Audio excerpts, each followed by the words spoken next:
The smile, the skill, the thrill you felt when you watched him. The hair, the flair, the fear he instilled into every opponent who went up against him. The samba, the silkiness, the carefreeness with which he played.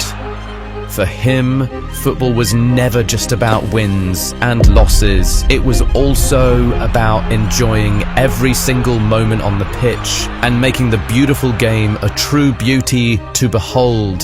He was a performer, an entertainer, a showman, a man who evoked joy, amazement and nostalgia every time he stepped on the pitch. He was Ronaldinho, the ever-smiling magician who brought street football to the biggest stadiums in the world.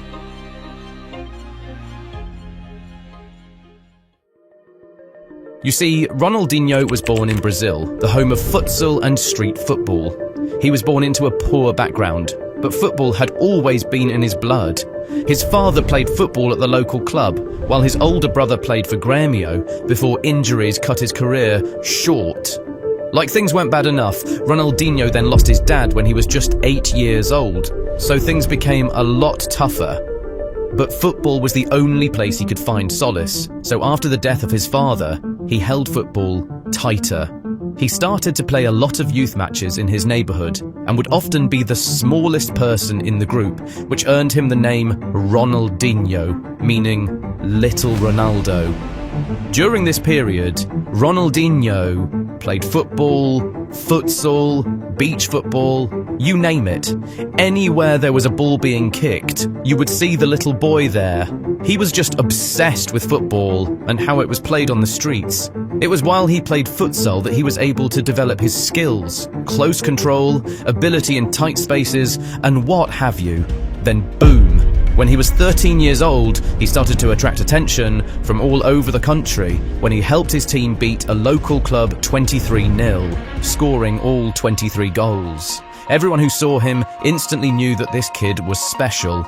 He represented Brazil at the 1997 Under-17 World Championship, and after he shone so bright, he was promoted to the Grêmio first team the following year, after having been in the youth team for 10 years. Ronaldinho was only 18 years old when he started to shake the entire world with his skills and performances in 1999. He memorably embarrassed Brazil's 1994 World Cup winning captain Dunga in a final, leaving the legend looking clueless on 2 different occasions. It was clear at this point that not only was this kid good, he was very audacious.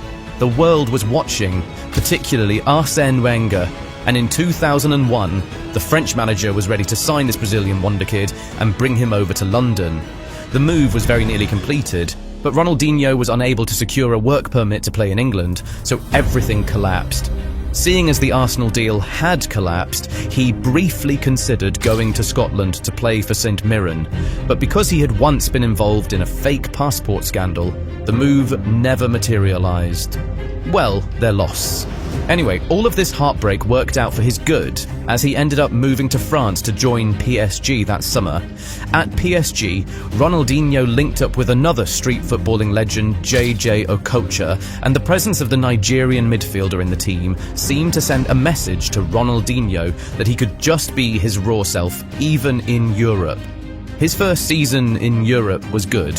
Although not a guaranteed starter yet, Ronaldinho made sure to contribute each time he was called upon. He averaged a goal contribution every other game, playing as an attacking midfielder, left winger and second striker. But his first season was marred by some controversy. His coach, Luis Fernandes, complained that Ronaldinho never came back early whenever he went back to Brazil for holiday. But more seriously, he said that the young Brazilian was too focused on the nightlife in Paris, even more than he was on football. At the time, it seemed like a non-issue because, in spite of his questionable hobby, Ronaldinho never failed to put up insane performances whenever he entered the pitch. But this would actually turn out to be what eventually destroyed him at his very prime. But for now, he was still on top of the world, and he rode that wave into the World Cup that summer. In Brazil, he formed a lethal partnership with Ronaldo and Rivaldo called the 3 Rs, and together they shook the world. It was Ronaldinho's first ever World Cup outing, but you would never have known with the way he played. He was directly involved in 5 goals in 5 appearances, including one of the greatest free kick goals in World Cup history, which he scored against England. He curled the ball from 40 yards out to win Brazil that game and send them to the Final Four. Interestingly, just 7 minutes after that, he got sent off, so he missed the semi-final. But he was back for the final, and he helped Brazil beat Germany in the final to lift their 5th World Cup trophy and cement their place as the most successful nation in the competition's history. Ronaldinho was named in the World Cup All-Star team, so he returned to PSG feeling truly untouchable. In fact, ahead of the 2002 to 2003 season, he was even rewarded with a number 10 shirt at his club. And with such a heavy number on his back, he began to play with a lot more freedom and enjoyment. That season, he won the Goal of the Season award for his incredible goal against Guingamp, where he used a body feint, step-overs, and a chip to take the ball all the way from the midfield into the back of the net. This was the type of stuff we only saw in street football, but this young man was bringing it to the stadiums in Europe. Once again, the world was watching, and there were bigger clubs who were desperate to bring that artistry to the biggest stadiums in the world. In 2003, Barcelona's newly elected president, Joan Laporta, said his intention was to lead the club to the forefront of the footballing world, and he would do that by signing one of 3 players: Thierry Henry, David Beckham, or Ronaldinho. Henry remained at Arsenal while Beckham moved to Real Madrid that summer, which forced Laporta to go all in for Ronaldinho. Man United were also interested, but Barcelona outbid them, eventually paying €30 million for the Brazilian, a fee that would turn out to be an absolute bargain. Just after a couple training sessions and pre-season games, Barcelona's coach Frank Rijkaard said in awe about Ronaldinho, "He has something special every time he touches the ball." And for anyone who doubted he was special, he decided to announce himself to Spain and the rest of Europe in the best way possible. His first goal for Barcelona was a real golazo. He carried the ball from his own half after having received it from his goalkeeper, dribbled past 2 players, and then sent a rocket flying past the goalie from 30 yards out. And he did this against Sevilla, by the way, not just any club. The whole of Spain knew that it was about to be scary times with this magician now in the league. But the downside to this was that Barcelona quickly became too dependent on Ronaldinho. The Brazilian had them sitting 4th on the table in November, but then he picked up an injury which saw him sidelined for a month. During that period, Barcelona dropped to 12th after a series of 4 winless games. In his first game back, Ronaldinho dropped a goal and an assist in the derby against Espanyol, which was the beginning of an incredible run for Barcelona. With Ronaldinho back in the side, Barcelona went on to lose only one of their next 20 league games, ultimately helping them go from the bottom half of the table to a 2nd place finish. That season, he was directly involved in 34 goals in 45 appearances for the club. And for his performances, he was named FIFA World Player of the Year in 2004. Barcelona's star Ronaldinho beat off fierce competition from Ballon d'Or winner Andrei Shevchenko and Thierry Henry as he was named FIFA World Player of the Year. But that was just the beginning. The following season, he helped Barcelona win La Liga after having sat top of the table from October till the end of the season. He also led them to the round of 16 of the Champions League, where he scored one of the competition's most memorable goals against Chelsea. He was surrounded by 5 opponents, but he still managed to find the back of the net from outside the box. It was things like this that made him so special. Not only was he effective, Ronaldinho made sure to entertain while at it. His skills and flair made so many people fall in love with his game. And his captain, while he was at Barcelona, had the highest praise for him. Carles Puyol said, "The greatest compliment I could give him is that he has given Barcelona our spirit back. He has made us smile again." That ever-present smile was infectious, and like he hadn't given enough to the Barcelona fans already, he also helped crown his new heir. On the 1st of May, 2005, Ronaldinho memorably assisted Lionel Messi's first ever goal for Barcelona. In retrospect, that felt like a passing the torch moment. But Ronaldinho actually wasn't done just yet. He still had one more gift to give to the Barcelona faithful. But just before that, for his amazing performances in the 2004 to 2005, he cleaned out all the awards. He won the first ever FIFA FIFPro World Player of the Year award, was named FIFA World Player of the Year for the second time, becoming only the third player after Ronaldo and Zidane to win the award more than once. And then he crowned it all with his first and only Ballon d'Or. It was the greatest season for him individually, but as a team, the 2005 to 2006 season was much better, and he started it by putting up one of the greatest ever El Clasico performances. A performance so good that the Santiago Bernabeu stood up and applauded him, something that hardly ever happens. In fact, before Ronaldinho, Diego Maradona was the only other Barcelona player who had received a standing ovation by Real Madrid fans at the Bernabeu. That alone showed not only how great, but also how loved Ronaldinho was. This was a player with zero haters.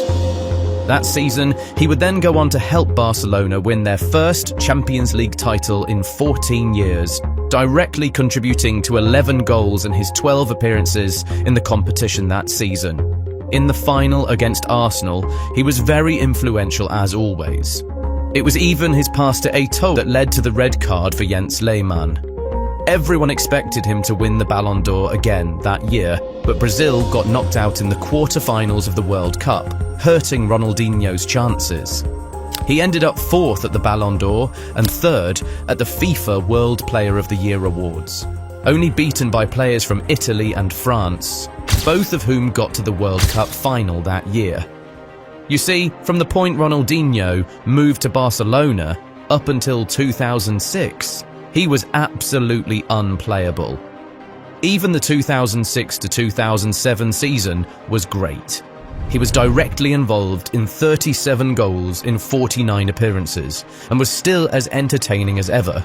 But it became clear that there was a new prince in town. Lionel Messi had blossomed and had overthrown Ronaldinho to become Barcelona's main man.